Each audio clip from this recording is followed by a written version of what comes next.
Bismillahirrahmanirrahim. Assalamualaikum warahmatullahi wabarakatuh. Waalaikumsalam warahmatullahi wabarakatuh. Alhamdulillahi rabbil alamin. Wa bihi nasta'in ala umuri dunya waddin. Wassalatu wassalam ala asyrafil anbiya'i wal mursalin Sayyidina wa maulana Muhammadin wa ala alihi wa ashabihi ajma'in. Qalu subhanaka la ilma lana illa ma 'allamtana innaka antal alimul hakim. Qala rabbi shrah li sadri wa yassir li amri wahlul 'uqdatam min lisani yafqahu qawli. Amma ba'du, faqad qala Allah Ta'ala fi muhkami tanzil wa huwa asdaqul qailin. A'udzu billahi minasy syaithanir rajim. Fadhkuruni adhkurukum washkuruli wa la takfurun. Ya ayyuhalladzina amanu ista'inu bis-sabri was-salah innallaha ma'as-sabirin.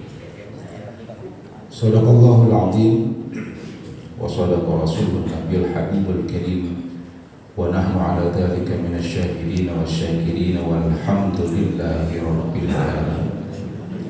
Hadratul mukarramin, para alimin ulama, para asatid, para guru, para sepuh, para tokoh masyarakat, wabil khusus Bapak Lurah kita, Bapak Suwardi Wardah SE. Kita doakan mudah-mudahan beliau selalu disehatkan, Amin. panjangkan umur, Amin. tentunya mudah-mudahan selalu istiqomah memberikan pencerahan dan tentunya kebahagiaan kepada rakyatnya. Amin ya Allah. Ketua DKM Masjid Al-Hikmah Desa Tridaya Sakti tentunya saya hormati, Ketua MWC NU Tambun Selatan Kiai Dede Ismail Zulkarnain MMPD, Ketua Dewan Masjid Indonesia Desa Tridaya Sakti Al-Ustaz Junaidi Abdullah, Ketua PRNU atau Ranting Nahdlatul Ulama Desa Tridaya Sakti Al-Ustaz Umar. Kemudian di sini hadir pula para ketua-ketua RW se-Desa Tridaya Sakti, Bapak Babinsa yang hadir pada kesempatan hari ini. Kemudian Ketua Porsil Desa Tridaya Sakti, Bapak Ustadz Ismail Marzuki yang dalam hal ini dalam kondisi kurang sehat, ya. Kita doakan mudah-mudahan sehat. Amin ya Allah. Para ketua-ketua DKM se-Desa Tridaya Sakti, ini luar biasa.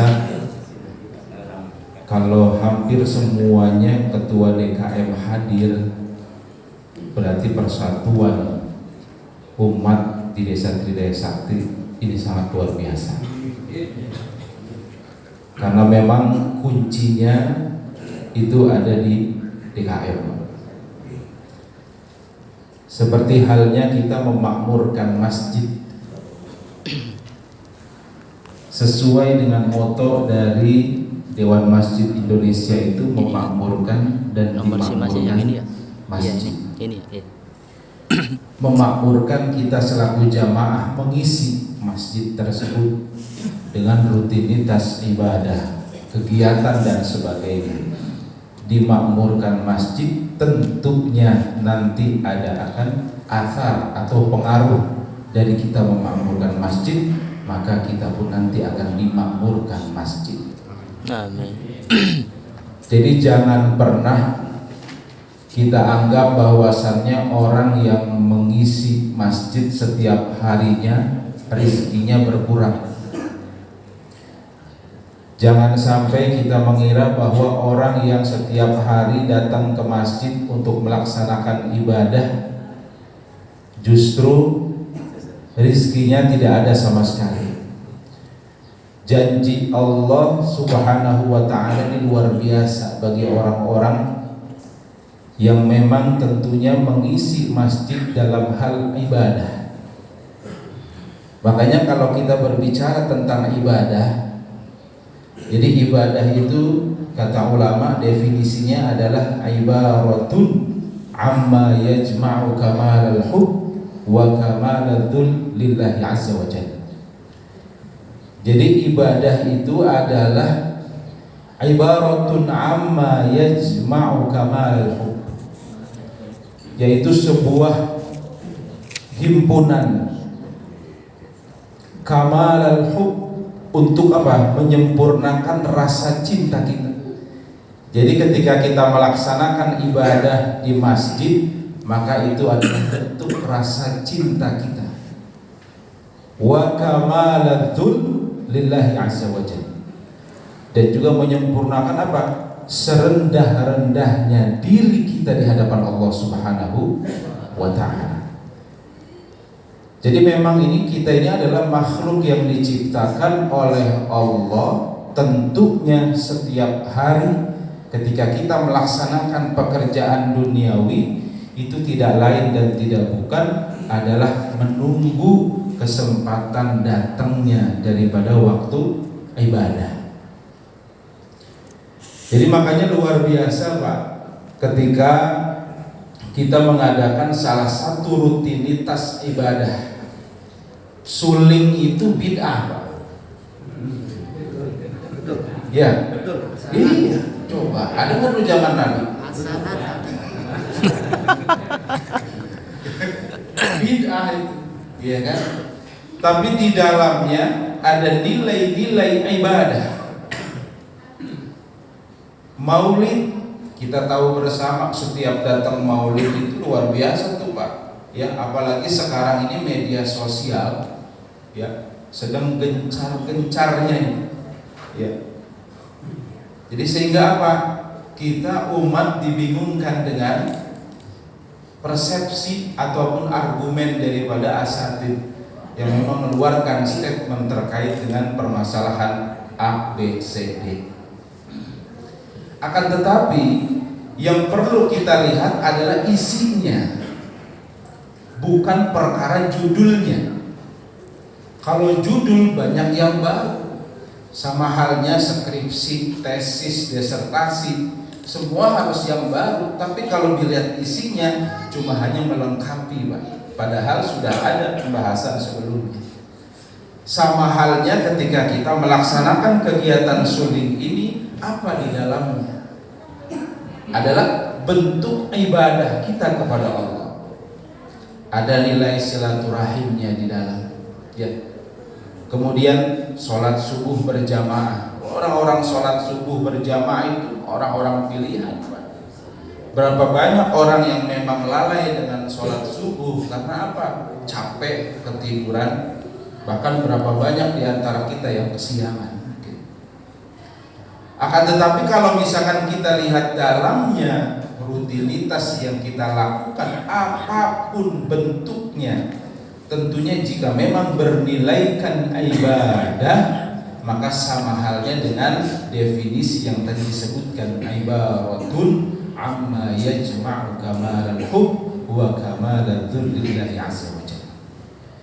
Jadi udah jelas bahwasanya ketika kita datang menghadiri kegiatan suling ini adalah apa? Bentuk rasa cinta kita kepada Allah. Karena memang di dalamnya banyak sekali hikmah yang dapat kita ambil. Tadi ada sambutan yang tadinya tidak tahu jadi tahu terkait dengan peraturan pemerintah dan sebagainya. Kemudian dari Dewan Masjid Indonesia terkait dengan data masjid dan sebagainya. Itu lebih kepada hal administrasi. Tapi yang paling utama adalah ketika kita datang ke masjid melaksanakan sholat jamaah, kemudian ditambah dengan diisi tausiah, mau'izah hasanah dan sebagainya, maka itu bernilaikan ibadah. Karena apa? Bentuk peningkatan ketakwaan kita kepada Allah Subhanahu wa ta'ala.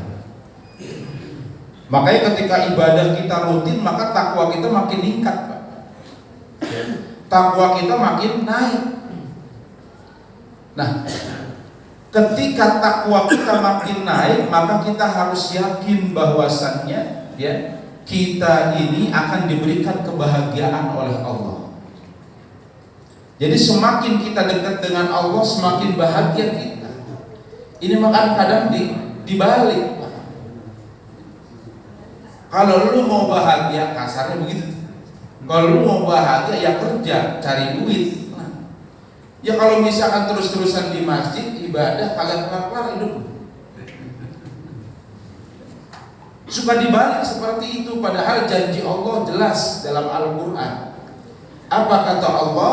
Wa may yattaqillah yaj'al lahu makhraja. Siapa orang yang bertakwa kepada Allah, maka Allah akan berikan jalan keluar kepadanya. Makhraja ibarat sebuah apa? Ibarat sebuah ruangan gelap sekali, kita bingung mau keluar lewat mana karena gelap semua. Tapi ketika ada kalimat makhraja, di situ ada satu titik cahaya, kita tahu oh itu adalah jalan keluar yang diberikan oleh Allah, maka disitulah bisa kita usaha untuk keluar dari situ dengan cara apapun. Ini sesulit apapun, segelap apapun, kalau kita bertakwa kepada Allah, ya ja'allahu makhraja. Ada tuh jalan keluarnya. Jadi kita harus yakin dengan itu. Lanjutkan dalam ayat ini, wa yarzuqhu min haitsu. Jangan pernah kita suudzon. Jangan pernah kita punya prasangka yang buruk terhadap nikmat yang Allah berikan. Ini makanya kadang kita apa ya? Kadang kita bersyukurnya kurang. Baru dikasih sedikit timbang segini doang. Iya kan? Apalagi sekarang lagi timbul Covid lagi, varian, kemarin varian Delta, sekarang varian Omicron, ya. Kemudian kemarin teman saya kebetulan dari Mesir, namanya apa itu katanya, baru lagi, ya. Macam-macam varian. Ya. Kalau kue mah enak kali ya.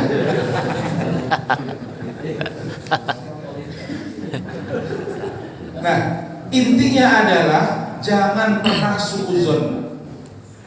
Kalau kita suudzon, pikiran kita kemana-mana. Iya kan? Datang begini, wah, apalagi usaha kita sampai turun. Ya, jangan pernah suudzon. Artinya apa? Kalau kita suudzon berarti apa? Hati kita mulai tertutup. Ketika hati kita tertutup, maka kita akan jauh dari Allah Subhanahu wa taala. Artinya apa? Setiap masalah, musibah yang Allah berikan kepada kita, ujian yang Allah berikan kepada kita, selalu mengeluh, maka semakin jauh diri kita dari Allah. Jadi harus yakin ketika rezeki itu dikurangi sama Allah secara ukuran manusia. Ya, tetapi ukuran batiniah kita tergantung kita. Wa yarzuqhu min haitsu la yahtasib. Jadi udah pasti Allah bakal ngasih rezeki sama orang yang terus dekat sama Allah. Kemudian dilanjutkan ayat ini, apa kata Allah? Wa may yattaqillah yaj'al lahu min amrihi yusra. Siapa orang yang bertakwa kepada Allah, maka Allah akan mudahkan segala urusannya. Ini yang ngomong bukan ustaz. Ini yang ngomong bukan ulama. Tapi ini yang ngomong adalah Allah Subhanahu wa ta'ala. Wa may yattaqillah yaj'al lahu min amrihi yusra. Jadi udah pasti kalau kita semakin dekat sama Allah, maka apa? Allah akan mudahin segala urusan kita. Dan yang terakhir yang lebih dahsyat, ini janji Allah apa? Wa may yattaqillah yukaffir anhu sayyiati wa yu'zim lahu ajra. Siapa orang yang bertakwa kepada Allah, maka Allah akan hapus segala kesalahan. Allah akan hapus segala dosa. Wa yu'zim lahu ajra. Dan Allah akan apa? Memberikan ganjaran pahala yang besar bagi kita selaku orang yang bertakwa kepada Allah. Makanya rutinitas ibadah yang memang saat ini kita laksanakan setiap hari, ditambah lagi dengan adanya nilai silaturahim di dalamnya, maka insya Allah Allah akan berikan janji kepada kita semua paling tidak 4 poin tadi. Ini luar biasa janji Allah. Makanya kalau misalkan kita melihat fenomena saat ini di dunia itu tempatnya masalah. Dunia itu tempatnya masalah. Kalau nggak ada masalah, ya nggak usah hidup di dunia. Ketika kita lahir pun sudah jadi masalah. Ya, bukan berarti ketika Allah ciptakan jadi masalah, bukan. Artinya apa? Allah ngasih, berikan kesempatan kepada kita ketika kita hidup. Apa kata Allah? وَلَنَبْلُوَنَّكُمْ بِشَيْءٍ مِّنَ الْخَوْفِ وَالْجُوعِ وَنَقْصٍ مِّنَ الْأَمْوَالِ وَالْأَنفُسِ وَالثَّمَرَاتِ وَبَشِّرِ الصَّابِرِينَ. Jadi Allah tuh udah pasti ngasih masalah sama kita, Pak. Udah pasti ngasih ujian sama kita. Udah pasti. Udah pasti Allah ngasih musibah yang terus-menerus saat ini terjadi. Apa itu bagian-bagian yang sudah Allah jelaskan dalam firman Allah? وَلَنَبْلُوَنَّكُمْ بِشَيْءٍ مِّنَ الْخَوْفِ. Jadi ketika Allah ngasih ujian, ngasih musibah, ngasih cobaan dan sebagainya kepada kita, ada rasa khawatir, takut kita sebagai manusia. Ya Allah, kan gitu. Nanti kalau misalkan virus Omikron datang lagi, usaha saya makin hancur banget. Ya Allah, saya takut amat sama jarum suntik ini, bagaimana ya? Mau divaksin, takut gitu ya. Maka divaksin, takut juga gitu. Minal khauf, wal ju'. Ya tentunya apa? Ya mungkin yang tadinya makan mewah gitu, udah dikurangin kenikmatannya, dikurangin oleh Allah dengan cara ju', rasa lapar. Yang tadinya makan 3 kali jadi 2 kali, yang tadinya 2 kali jadi 1 kali, yang tadinya 1 kali jadi timbang setengah porsi gitu. Jadi uji terus tuh sama Allah. Wa naqsim minal amwal, dikurangin tuh harta kita, Pak. Itu ujian. Wal anfus, jiwa kita satu persatu, keluarga kita diambil sama Allah. Begitu. Wathamarat, buah-buahan gagal panen banyak, gara-gara banjir, panasan dan sebagainya, gagal panen akhirnya terus kena hama dan sebagainya. Tapi kata Allah di akhir daripada ayat ini adalah wabasyiris shabirin, berikan kabar gembira kepada orang yang bersabar. Jadi kuncinya adalah bersabar. Makanya kalau dengan orang yang bersabar tentunya nggak akan ada apa? Nggak akan ada suudzon. Orang yang bersabar itu selalu husnuzon. Jadi ujian sebesar apapun yang Allah berikan kepada kita, maka ketika kita apa? Ketika kita husnuzon, wa basyiris shabirin, tentunya akan sabar.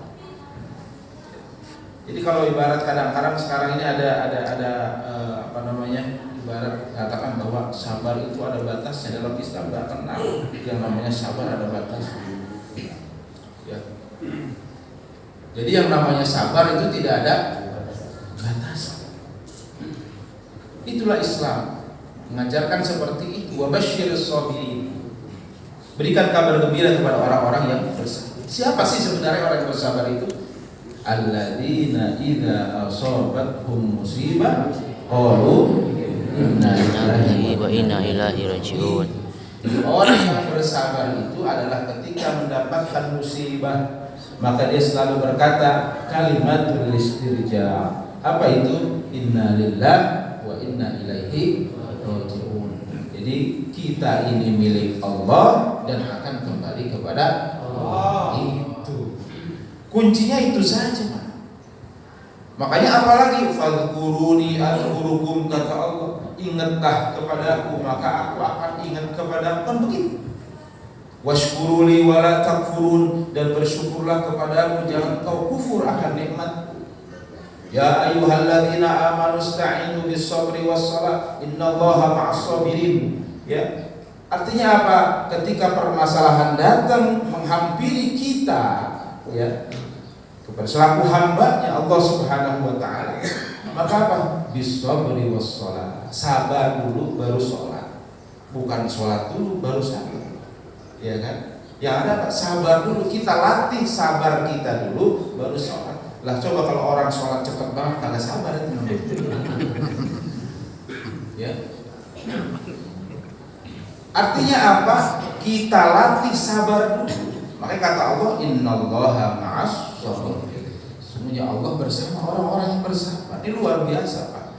Jadi COVID ini hampir lebih 2 tahun ini kita merasakan seperti ini.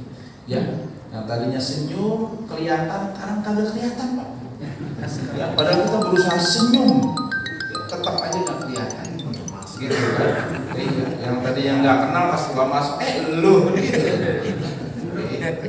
Ya, Masya Allah. Terlebih lagi dengan fenomena dunia gadget yang saat ini luar biasa. Terlebih anak-anak kita. Ya. Maka dari itu ini ujian kita sebagai orang tua. Ya. Handphone itu jadi kebutuhan sehari-hari. Sekarang kita apa? Kita coba bagaimana ibadah itu jadi kebutuhan anak sehari-hari. Makanya kita batasi. Ini makan kadang apa main cakap-cakapan handphone. Ya. Iya, apalagi kalau misalkan anak kita sekolah di sekolah yang mohon maaf, yang sekolahnya agak sedikit apa namanya elit lah, keren. Itu kalau misalkan nggak pakai handphone iPhone atau apalah ya. Wah itu mah udah gengsinya luar biasa tinggi Pak. Alhamdulillah. Ini hati-hati kalau memang sudah seperti itu, berarti apa? Kita sedang diuji oleh Allah. Karena apa? Mudorotnya lebih banyak Pak. Sekarang ini buka handphone gampang. Anak yang nggak bisa baca, nggak bisa nulis, udah megang apa? Mikrofon tek, ya, tinggal sebut namanya apa. Ya, cuma kadang-kadang saya juga agak jengkel juga nih dengan GPS. Tadi pagi saya berangkat itu Pak. Assalamualaikum Pak. Kurang 10 menit. Ini Nah di situ minta tertulis tolong 17 menit dari WA rumah saya dibaca Pak. Iya kan? Mohon Akhirnya maaf. saya klik Google GPS Global Positioning apa itu pokoknya itu ya. Lah itu diarahin ke lewat wallet Pak. Iya kan? Lewat wallet terus sampai Gang Angsa apa kalau nggak salah tuh. Saya belok itu mentok Pak, cuma tinggal apa? Gang jalan kaki doang itu. Lah ini bagaimana urusannya? Di situ hitungannya tinggal 3 menit Pak. Tinggal 3 menit lagi tuh, wah deket lagi di masjid yang udah kali tuh suaranya, gitu kan? Kagak bisa lewat gang Pak. Gang pas buat motor doang. Bilang Allah nyari kata begini. Emang bener Pak, kita itu kurang silaturahmi. Apa? Kita sering pakai GPS online Pak, tapi jarang pakai GPS offline. Apa itu GPS offline? Gunakan penduduk sekitar. Lah dulu mah kita nggak ada handphone, nggak ada GPS Pak, nanya mulu Pak.